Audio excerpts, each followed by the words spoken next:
Welcome back to my new blog. তোমরা সবাই দেখছো আমি অনন্যা ব্লগে।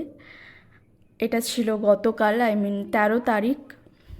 তো এই দিন ছিল আমার গ্রামের বাড়িতে দেশ পুজো, মানে মা শীতলার পুজো।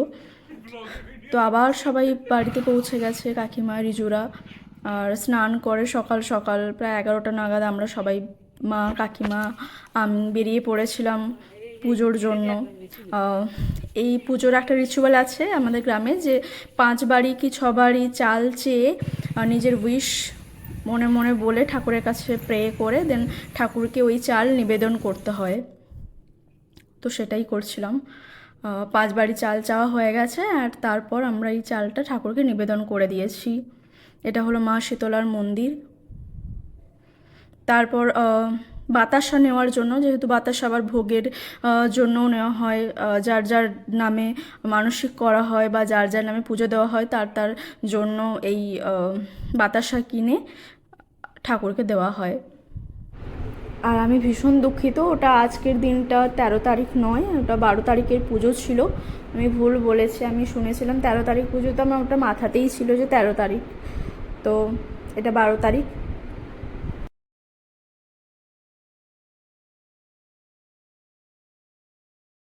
আর কাকিমা গেছে মন্দিরে পুজো দিতে, আর আমাকে করতে হচ্ছে উচিত, জীবনে কোনোদিনও করিনি, জানি না গোল্ড হবে কিনা আদৌ।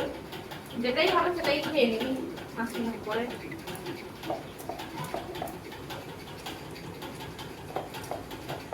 টাকাগুলো অলরেডি করেছি অনেক কষ্টে।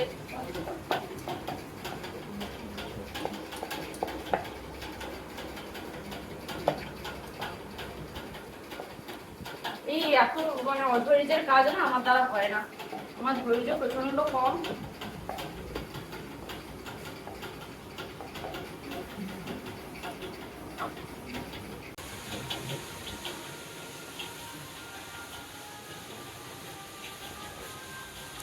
আমাকে না, আমাকে না।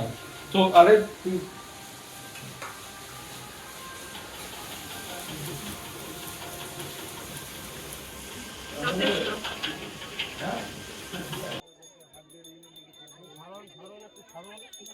এটা হলো মা যোগিনীর মন্দির। আর এই যে মূর্তিটা, এটা হলো, ইনি হলেন মা যোগিনী। তো এটা আমি ফার্স্ট টাইম দেখছি মা যোগিনীকে, এর আগে কোনো মূর্তি হতো না, এটা মনে হয় সেকেন্ড টাইম। এর আগে এমনিই মন্দিরে পুজো করা হতো। আর গ্রামে শীতলা পুজো হয়ে যাওয়ার পর মা যোগিনীর পুজো হয় 4:30 কি 4টে নাগাদ বিকেল। তো যিনি বসে আছেন হলুদ রঙের শাড়ি পরে, ইনি হলেন, বলা হয় মানে গ্রামের কথায় আছে যে মা যোগিনী এনার ওপর ভর করে। তো এটা আমার হয়তো তোলা উচিত হয়নি, অনেকে বারণও করছিল তুলতে, তাও যদি ভুল হয়ে থাকে তো প্লিজ ফরগিভ মি।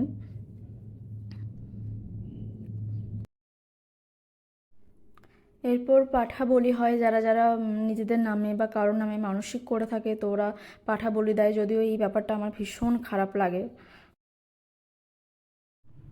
এই হলো বৌদি আর ভাইয়ের নতুন বউ, তো ঠাকুমার কাছে এসে বসেছে, বাপরে এখন ওদের মধ্যে গল্প চলছে ভীষণ।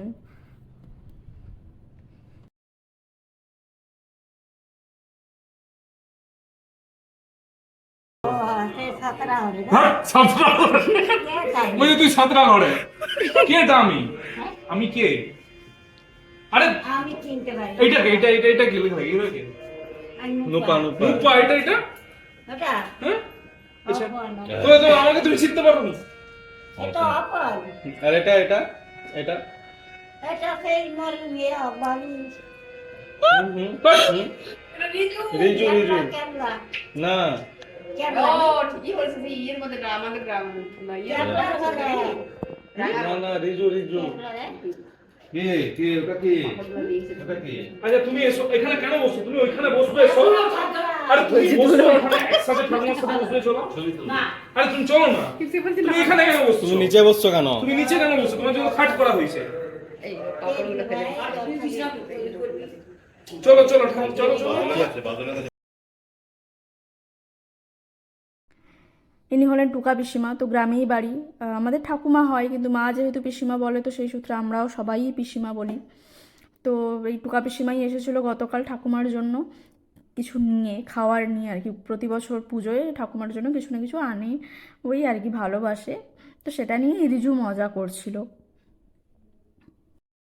যখন আমি আর আমার ভাই খুব ছোটো ছিলাম তখন আমাদেরকে মানুষ করেছে বলতে গেলেই হয় টুকা পিসিমা, আমার মায়ের হেল্পিং হ্যান্ড হিসেবেও ছিলেন। তো এখন বয়স হয়ে গেছে, বাড়িতেও আসে না সেরকম, আর এখন মাথাতেও অনেক প্রবলেম হয়েছে। তো সেটা নিয়েই রিজু মজা করে, আমি মজা করি, শুধুমাত্র মজা হিসেবেই মজা করা হয়, বিশেষ কিছু না।